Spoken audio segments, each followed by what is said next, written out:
acá, Cuba tecnológicamente e industrialmente estaba entre las primeras naciones de América Latina, de América y en algunas situaciones del mundo. Por ejemplo, la primera ciudad en el mundo en tener telefonía por discado en el mundo fue Cuba en 1906. Estamos hablando de comunicaciones.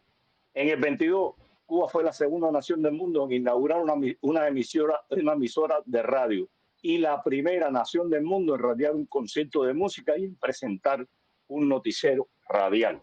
O sea, estamos hablando de avances tecnológicos, de comunicaciones, donde Cuba era puntera. Un poco en América seguía a Estados Unidos. La influencia de Estados Unidos en Cuba llegaba a ese nivel y ayudó al desarrollo tecnológico e industrial del país. Y bueno, en este mes se cumplen 6 años de que finalmente los cubanos tuviéramos datos móviles en nuestros teléfonos. Y para hablar del tema, contamos con dos amigos, Armando Araya García, expreso político exiliado en Francia y fundador de Probarte Libre. ¿Cómo estás, Armando? Un saludo a todos los presentes y bueno, aquellos que se unan a la emisión. Un gusto poder compartir con ustedes. Y bueno, y un asiduo acá, nuestro gran amigo Juan Manuel Moreno, periodista y activista por la democracia y los derechos humanos en Cuba. ¿Cómo estás, hermano? Hola Pedro, hola Hernán y Armando. Bueno, muchas gracias por estar nuevamente aquí en el espacio que ya prácticamente se hace la casa. Y bueno, un saludo a todas las personas que vayan a disfrutar de este programa. Vamos a hablar, como ya ustedes saben, de la Internet y de los datos móviles en Cuba. En la década del 90 llega la Internet al mundo. En Cuba llega en el 2015, o sea, 25 años después. Y cuando hablo que llega, estamos hablando a través de la zona Wi-Fi al pueblo, porque la Internet llevaba tiempo en Cuba, pero al pueblo llegó en el 2015, o sea, 25 años después. La Internet introduce para los teléfonos los datos móviles entre la década de 1990 a 2000, en esa década. Y a Cuba llega en diciembre de 2018. De esos avances tecnológicos que Cuba disfrutaba antes de 1959 y de la tecnología de las comunicaciones, pasamos a ser uno de los países más atrasados en implantar la Internet y los datos móviles en nuestros teléfonos. Armando, tú estás hace muchos años fuera de Cuba. Bueno, ¿cómo tuviste la situación de la Internet, de los datos móviles en Cuba? ¿Qué te permitió esto a ti desde Francia para con Cuba? Bueno, con respecto a la comunicación con Cuba, pues cambió totalmente. De hecho, desde el año 90 que yo tengo o sea, se me otorga el asilo y resido en Francia. Yo pasé cerca de 15 años en que prácticamente yo no tenía comunicación ninguna, ni siquiera con mi familia en Cuba. O sea, hasta así, cerca de 15 años. En que después empecé a tener algunas comunicaciones hasta que viene lo de la Internet, pero nada, absolutamente nada que ver. Yo pasé los primeros 10 años, prácticamente yo no tenía comunicación alguna con mi familia en Cuba. 10 años de exilio sin prácticamente saber de ellos. Así esporádicamente una carta traída por algún familiar, por alguna persona, cosas así. Cerca de 10 años sin comunicación alguna. Es a ese extremo.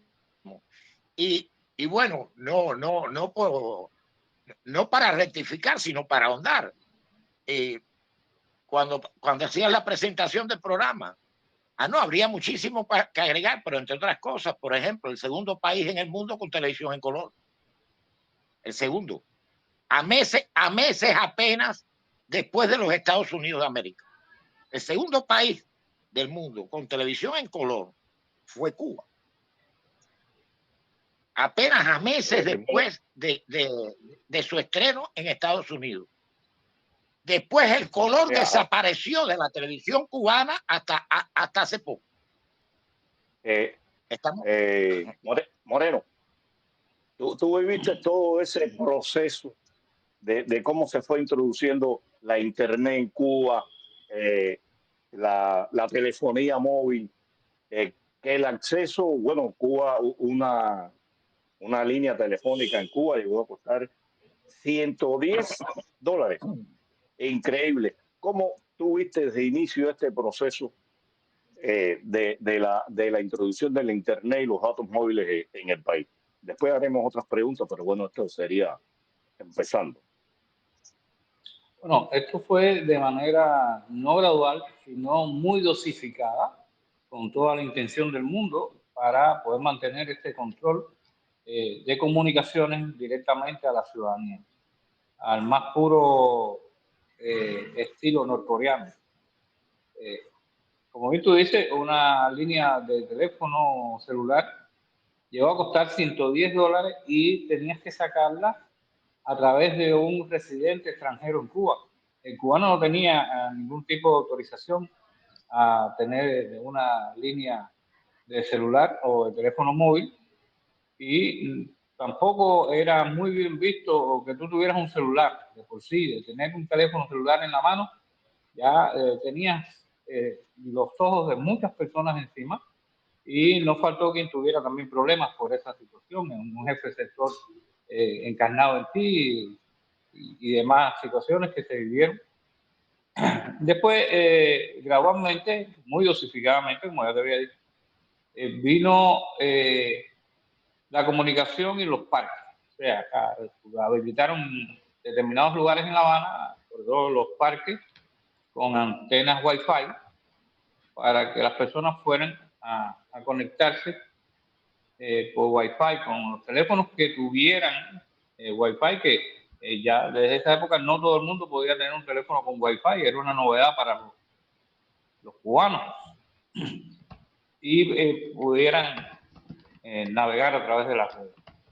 No estaban habilitadas incluso todas las redes sociales, eran muy pocas personas que podían tener una cuenta WhatsApp, incluso las cuentas Google eran muy contadas también. O sea, estaba muy primitivo ese esquema de conexiones de Internet dentro de la ciudadanía, por supuesto, del cubano de a pie.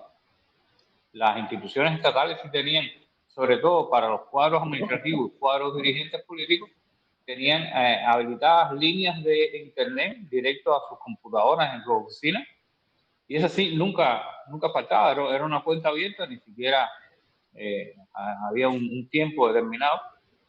Pero bueno, volviendo a cómo los cubanos fueron entrando a este tema de la Internet, de las conexiones de redes.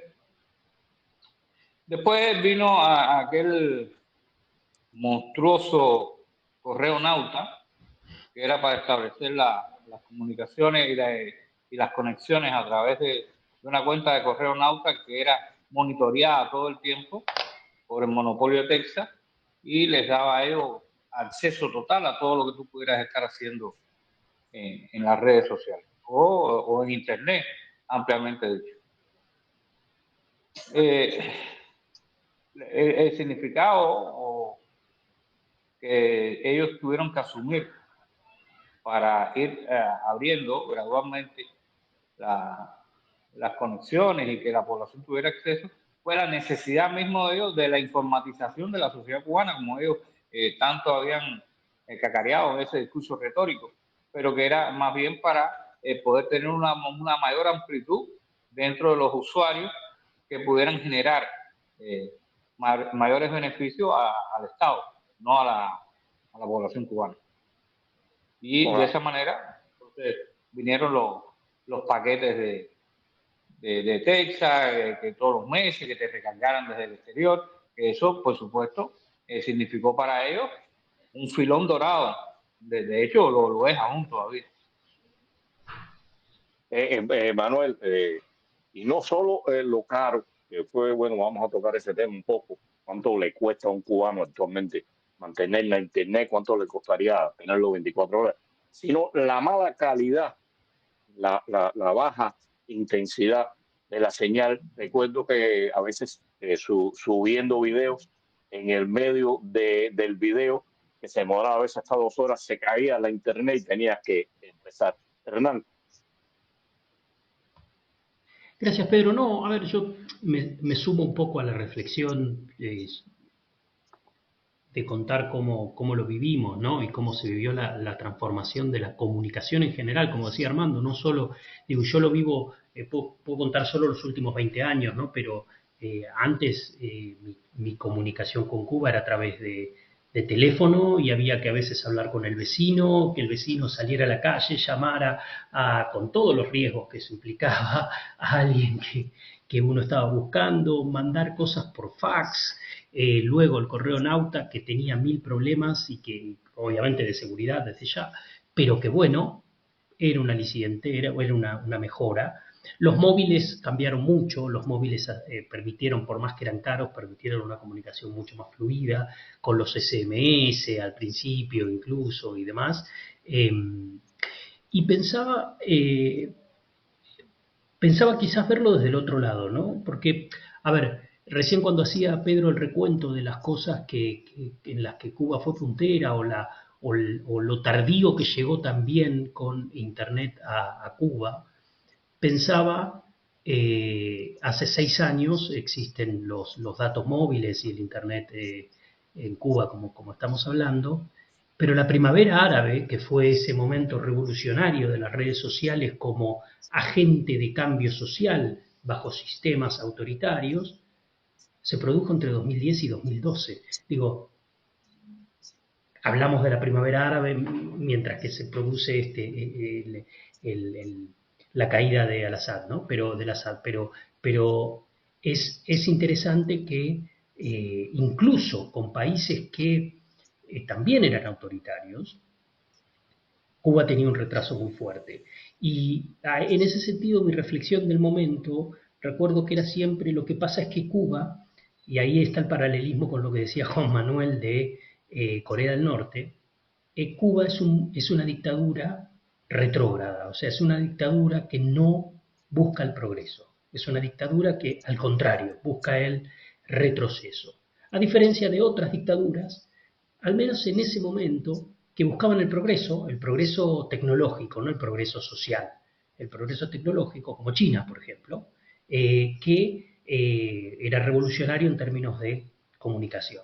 Lo que pasó después, esta es la mala nota y ahora va la pregunta, perdón, pero lo que pasó después, concluyo con mi reflexión, es que los autoritarismos, las dictaduras que dieron luz verde a la tecnología tempranamente, como fue el caso de China, luego dieron vuelta a la torta y hoy controlan tanto la tecnología que ya la tecnología empieza a hacerles hasta un ámbito cómodo, no solo dentro de las fronteras de su país, sino incluso fuera de las fronteras de su país, pero eso probablemente sea por otro programa. Entonces, quería preguntarles, y podemos empezar por Armando si quieren, aunque Armando ya mencionó un poco este tema, pero ¿qué cambió? O sea, ¿qué modificó en tu forma de comunicarte con Cuba, Armando, y en la forma en la que ves que tus familiares se comunican dentro de Cuba a partir de la llegada de los datos móviles? Ajá. Voy a abordar lo del vínculo familiar y la información desde Cuba, pero escuchando a Juan Manuel, y me vino a la memoria algo que creo que viene sumamente al caso.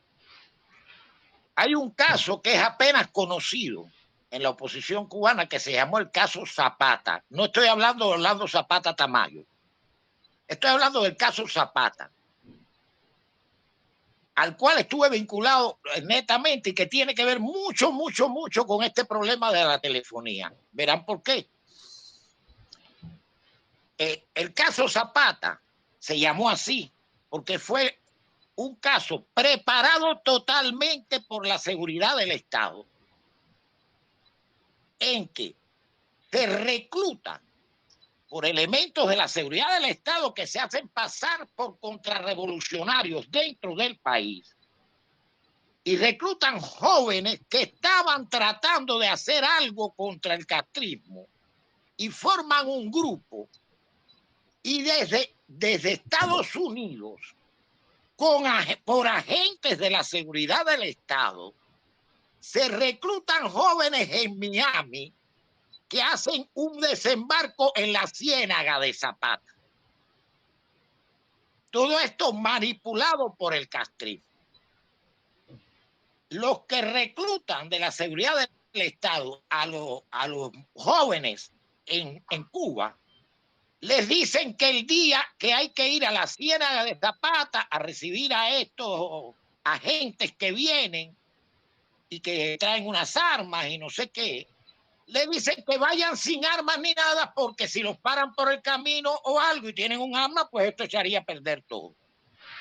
Pero la juventud es bastante atrevida y desobediente. ¿Y qué pasa? Que dos de los muchachos que fueron llevaron pistola y ellos no fueron revisados. Y cuando ocurre el desembarco o el famoso desembarco de la lancha,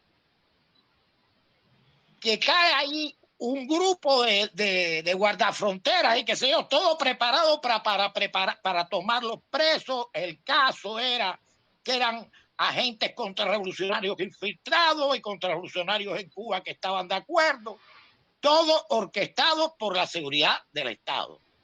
Pero dos de los muchachos, pues, tenían armas y tiran, y se forma el tiroteo padrón allí, y aquello fue la terrible. ¿Qué ocurre?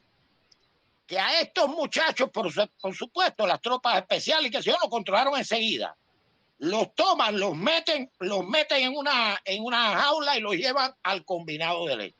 Directo. Los iban a juzgar en la mañana siguiente y les pedían pena de muerte, caso Zapata.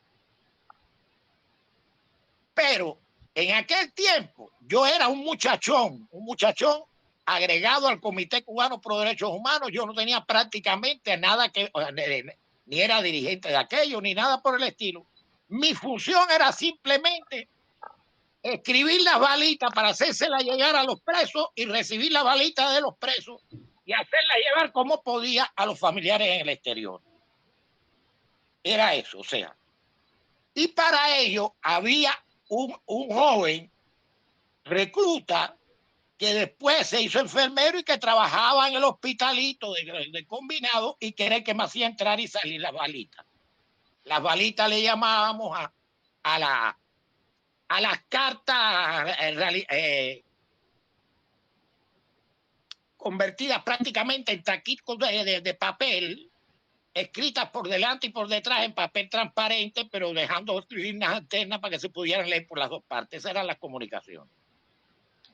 Y el caso es que él me hace llegar que hay estos muchachos y que hay 3 de ellos que van a juzgarlo allí mismo y que no los metieron en el combinado, sino en una de las piezas del hospitalito, aislados para juzgarlo. Y me hace llegar el caso. Yo voy a ver a Adolfo Rivero Caro y a caramba. Bueno, Laxus, estoy viejo. Me vendrás, claro, el fundador del Comité Cubano por los Derechos Humanos en Cuba, Ricardo Bofil, en Guanabacoa. Hablo con ellos y Ricardo me dice, eso es candela, Armando, vamos presos. Y yo, de todas formas, es que hay que sacarlo, porque hay que tratar de salvar a esa gente. Ahora es donde viene el problema de la comunicación. No había otra forma. Yo llegué a casa de mi suegro, cogí el teléfono, el fijo, marqué, teníamos un teléfono a donde llamar y no me dio tiempo a prácticamente nada, a decir, fulano, hay esto, y con la misma hizo clic. Yo recuerdo que a la que era mi suegra entonces, le dijimos un café que ya me vienen a buscar. Encendí un cigarro y no lo terminé. ¿Cómo tú viste el mundo, los cubanos en general, y cómo los cubanos, los extranjeros están viendo a Cuba a partir de la Internet? Mira, ese eslogan que trató de popularizar el régimen cubano, de que a través de la Internet Cuba se abría al mundo y el mundo se abría hacia Cuba, no estaba tan lejos de la verdad. El mundo empezó a tener otra percepción de lo que era la Cuba profunda, ¿no? La Cuba, el cubano a pie. A medida que la ciudadanía empezó a abrirse paso en este nuevo mundo que empezó a descubrir en lo que era la Internet y las técnicas de comunicación a través de la Internet, las redes sociales, empezó a mostrar otra cara totalmente diferente a lo que el régimen vendió siempre al mundo entero, ¿no? Y para los cubanos también fue algo que cambió todo. El cubano, sobre todo las generaciones que nacimos con el inicio de la más llamada Revolución del 59, teníamos también encasillado, programado, un esquema formativo, educacional, donde nosotros éramos los héroes y el mundo trataba de aplastarnos, a no ser que fuera el campo socialista, que era los que compartían ese protagonismo de héroes con la Revolución Cubana. El cubano empezó a ver que ese tercer mundo que se le vendió, que se introdujo en la doctrina educacional cubana, no era ese tercer mundo tan cruel o tan miserablemente pobre que se nos vendió, con lo que se nos educó para crear ese enemigo potencial a 90 millas, el creador de todo ese caos. Te digo más, el 11J no hubiera tenido el impacto o el alcance que tuvo a nivel mundial de no haber estado la Internet en Cuba. Hubiera pasado como pasó con el maleconazo del 94, que fue una información que fue saliendo muy lentamente y a través de las personas que vivimos ambos eventos empezamos a sacar historias o a sacar anécdotas de lo que fue pasando los días previos y durante el maleconazo. Pero ya el 11J, yo estuve presente en muchas de las áreas donde la policía política y la fuerza represiva hizo barbaridades ahí. Y mientras no pudieron cortar la Internet, se transmitió en tiempo real muchos de los eventos, muchas de esas barbaridades. Y el mundo tuvo más elementos de juicio para empezar a tener una visión real de lo que era el régimen o de lo que es el régimen cubano. O sea, la Internet, muy dosificada, muy controlada, muy monitoreada que esté dentro de Cuba, ha sido un gran paso de avance para las hojas de ruta de los proyectos políticos dentro del esquema opositor y el camino a seguir hacia la libertad. La Internet ha sido crucial para... No por gusto la comunicación está llamada al cuarto poder. Y los cubanos, a pesar de todas esas restricciones, hemos sabido utilizarlo al máximo. Ahora sí, adelante. Tocaste un tema muy importante ahí, y fue el 11 de julio. Tú dices que el mundo conoció el 11 de julio. Yo pienso, hermano, que si no es por la Internet, el 11 de julio tal vez no se hubiera dado, porque la Internet hizo la función de fichas de dominó. La gente fue conociendo lo que pasaba en diferentes lugares a través del Internet, y ahí fue que la gente empezó a salir en distintos lugares a las calles. Tal es así, recuerdo que te llamé ese día en horas de la tarde y me dijiste, estoy aquí frente al Capitolio, después te cuento, y ahí mismo tumbaron la internet. Si la internet no la tumban, ese día yo estoy casi convencido que la dictadura cubana hubiera caído. La internet fue fundamental en el 11 de julio. Hernán. Yo estoy de acuerdo contigo, Pedro, y tan de acuerdo estoy que justamente contribuí en un trabajo que hizo Forum 2000 hace muy poco sobre lo que en inglés se llama los Internet Shutdowns, que son los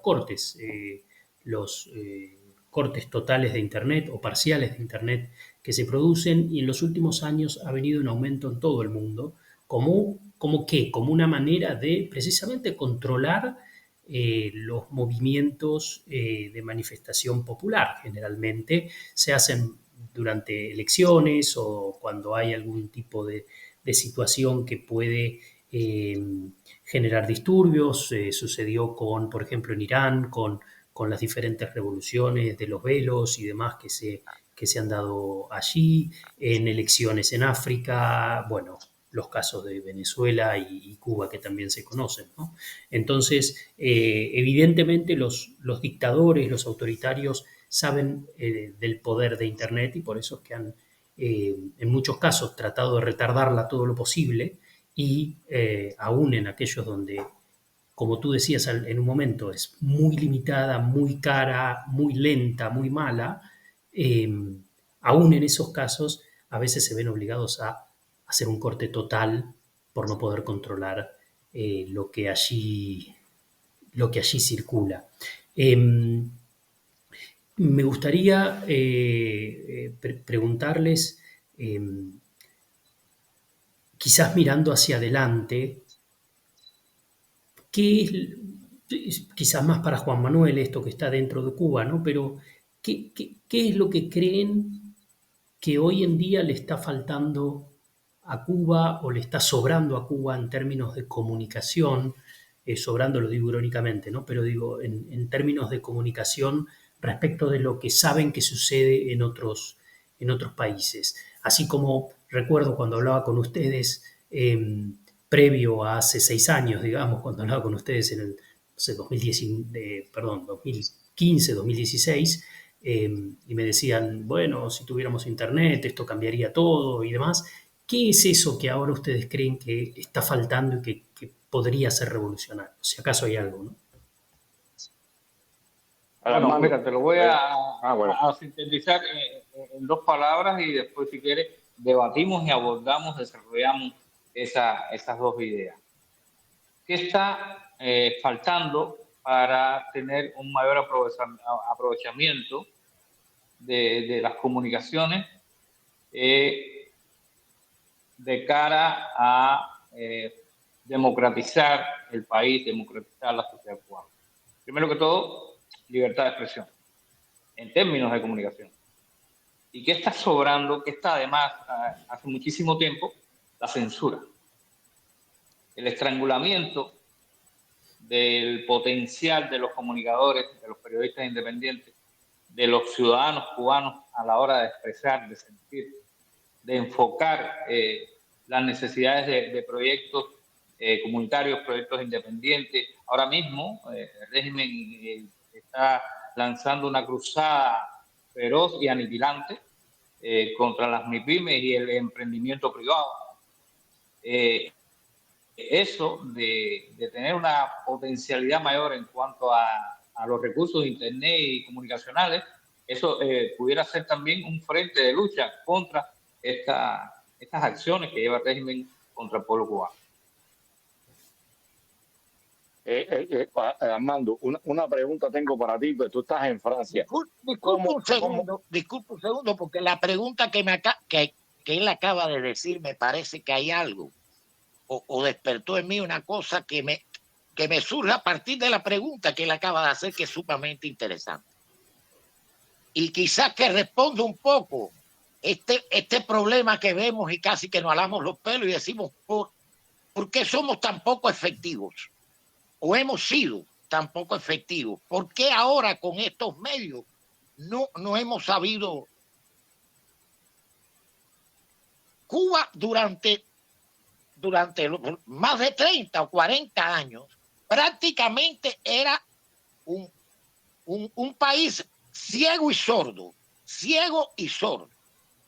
O sea, en Cuba lo único que bebía de información el cubano, aun cuando fuera el más opuesto en pensar al castrismo que fuera, era el noticiero cubano y el Granma. No había otra información. Y esto duró decenios. Llega este medio. Y bueno, esto es como un poco, usted puede poner la biblioteca más culta del mundo en manos de un analfabeto, usted no resuelve gran cosa. Y esto sí pasó mucho durante el primer tiempo. A un pueblo que tú sometes a una ausencia total de información, que ha tenido desconocimiento prácticamente de 30 años o más, de lo mismo que está pasando en el país. Él no conoce lo que está pasando en la provincia de al lado. De buenas a primeras, cuando este medio llega, entonces ha habido una sobreabundancia. En menos de un año surgieron cerca de 600 grupos opositores. Cada uno con sus ideas y normas y todos chocando. Y entonces hasta nos dimos al espectáculo internautico de dirimir las divergencias y el castrismo ahí. Y esto nos ha durado casi 30 años más. Este es el problema. ¿Qué pasa? Que quieras o no, la información tiene un bichito que al final se hace efectivo. Y es que después de toda esta primera etapa, hoy comienza a tomar madurez. Yo creo que la madurez de la oposición cubana, sobre todo en punto de vista, pero no digo la oposición, de la población cubana, hoy en día es enorme comparada con hace 10 años o 15 atrás. Quiere decir que lo que pasa es que es lógico, tardamos en adaptarnos. Es como alguien que no sabe leer y entonces tú lo acabas de enseñar a leer y ¿qué tú crees? ¿Qué tú quieres? ¿Que te hable de quién? ¿De Cervantes? No. Pero en este momento sí ya se va viendo un resultado. El 11J fue un ejemplo. Pero todavía el 11J, en mi opinión, no había una madurez. Hubo mucha espontaneidad, mucha valentía, pero faltó madurez. Pero cada vez tú vas viendo, incluso en los comentarios en las redes y todo, cada vez van siendo más rigurosos, más con argumentos, menos Pero bueno, no tardamos en madurar, pero caramba, es que veníamos de cero. Y yo creo que en este momento lo que circula en las redes con respecto a la política cubana es 17 veces más serio que cuando comenzamos a tener acceso a Internet. Pero mucho más serio. La información, ya hace 10 años en el Internet tú veías a las personas incluso atacando al régimen, pero confirmando al mismo tiempo las mismas expresiones del régimen. Aquello era una locura. Ya hoy en día no. Ya ese señuelo no pasa. O por lo menos pasa mucho menos. Yo creo que es un momento de madurez. Y por supuesto, esto en gran medida gracias al Internet. Y en el hecho de las denuncias y todo esto, hay muchísima más seriedad. Ya no es el policía le cayó a palo a una viejita. No. Ahora ya la gente le pone nombre, apellido a la viejita, el nombre del hermano y donde vive. No es lo mismo. hay esto. Dime, Bueno, disculpa porque me decías que tenías una pregunta, pero es que me Un pareció comentario, más o importante. menos un por ese comentario camino rápido. iba la pregunta. Un comentario rápido, siguiendo lo de Armando, que creo que es interesante, es muy rápido. De hecho, hemos dedicado algún programa al periodismo independiente en Cuba y uno de los puntos que decíamos era lo que ha evolucionado, lo que ha mejorado el periodismo independiente. A veces incluso ha perdido muchas voces, es cierto, pero ha ganado calidad. Entonces, yo creo que el análisis que haces es muy correcto. Hubo un boom, hubo una explosión, eso generó mucho ruido, mucha suciedad, mucho qué sé yo, y ahora están logrando una especie de velocidad crucero, digamos, una especie de nivel que se nota en términos de calidad. Perdón, Pedro, adelante. Que ya nos quedaba poco tiempo, nos va quedando poco tiempo. Algo que tú como periodista quieras hablar, quieras agregar en tu trabajo, de qué te ha servido. Bueno, en definitiva, algo que tú quieras abundar sobre el tema de la Internet y los datos móviles en Cuba. Antes de ir cerrando y después, bueno, vamos con Armando. Bueno, mira, te dije al principio, ahorita en mi segunda intervención, que una de las cosas que sobra y a la vez es un escollo muy grande para la prensa independiente, hacer periodismo ciudadano, hacer periodismo de barrio incluso, es la censura. Y que las mismas redes sociales no están ajenas a esto. Esto mismo Meta o Facebook, cuando tú vas a hacer una publicación que lleve un lenguaje bastante crítico o incisivo, muchas veces te vetan esa publicación. El mismo Facebook dice que infringe las normas comunitarias. Pero bueno, hay que ver hasta dónde pueden ser infringidas esas normas comunitarias cuando también el régimen publica acciones que acometen como si fuera algo heroico y que van en contra de la dignidad misma o la integridad física de muchos ciudadanos y no tiene ningún tipo de problemas a la hora de llevar a cabo esas publicaciones. Incluso cuando puras mentiras o un discurso falso, lo mismo que ha hecho este muchachón de la televisión cubana, Humberto López, y ha salido la publicación íntegra en internet sin ningún tipo de problema. O sea, entonces, pero volviendo a lo personal, a mi trabajo como tal, mira, con todas las restricciones, con toda la censura que hay, se facilita un poco no, muchísimo, este trabajo de comunicar, de hacer llegar información que muchos cubanos no reciben directamente por los medios de difusión oficialistas, porque hasta ellos mismos están vetados y censurados a un discurso establecido por el Departamento Ideológico del Comité Central, porque sabemos perfectamente que el régimen no tiene periodistas como tal, con la función del periodismo, no tiene ninguno. Todos son gestores de información, que tramitan una información que ya previamente fue elaborada y le dicen qué es lo que hay que repetir o transmitir a determinado público. Porque ni siquiera todo el público cubano lo acepta o recibe ese tipo de información. Pero sí, hemos podido adelantar muchísimo. Se ha profesionalizado bastante el trabajo de la prensa independiente a partir de este muy limitado acceso a Internet y hemos mejorado muchísimo. A las personas le llega un flujo de información mucho más grande y para que las mismas personas puedan hacer su juicio de valor, su análisis y saber sobre qué tendencia pueden actuar de un medio social con sus luces y sombras. Seguimos trabajando.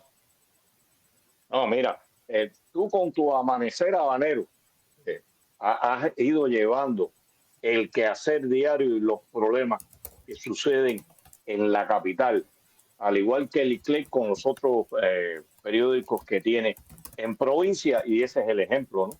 de hasta dónde va llegando, como decía Armando, ahora son nombres, apellidos, dirección y teléfono.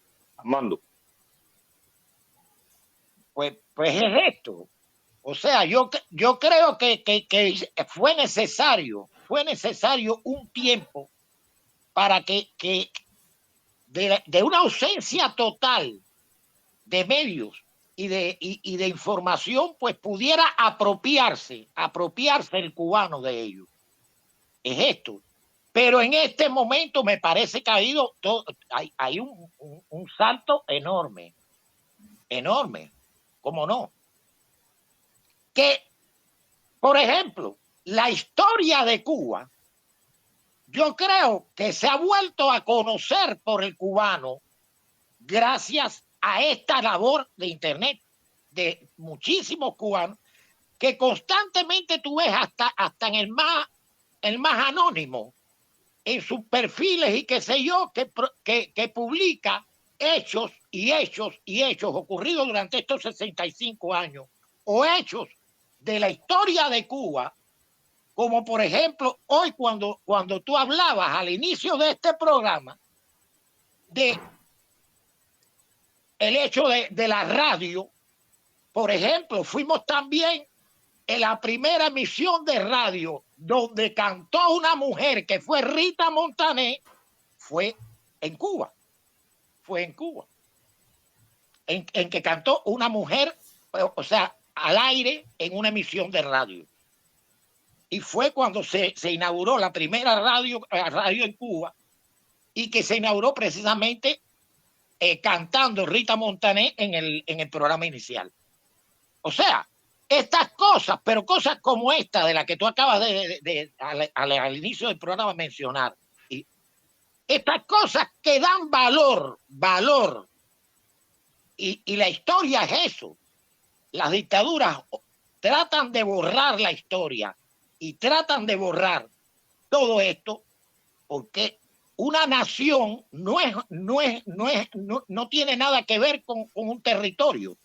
Una nación es un conjunto de humanos, un pueblo que tiene una lengua común, una historia común y una cultura común.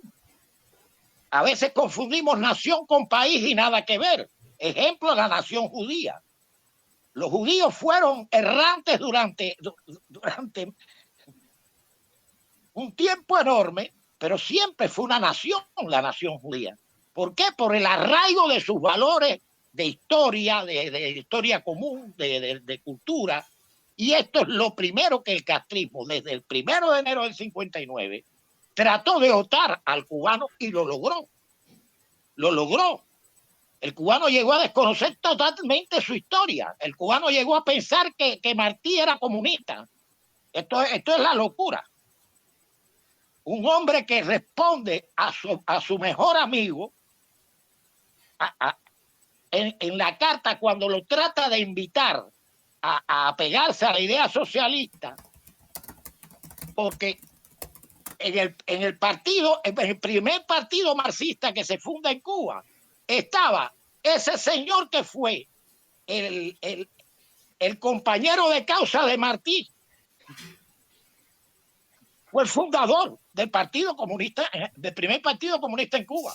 Y cuando trata de sonsacar a Martí, a la respuesta de Martí, que describe su opinión del socialismo, que es tajante, de que es simplemente oportunistas que utilizan cantos de sirena para montarse sobre los hombros de los humildes. Bueno, eso hoy en Internet lo conoce todo cubano. Muchas gracias. Bueno, sí, adelante, Pedro.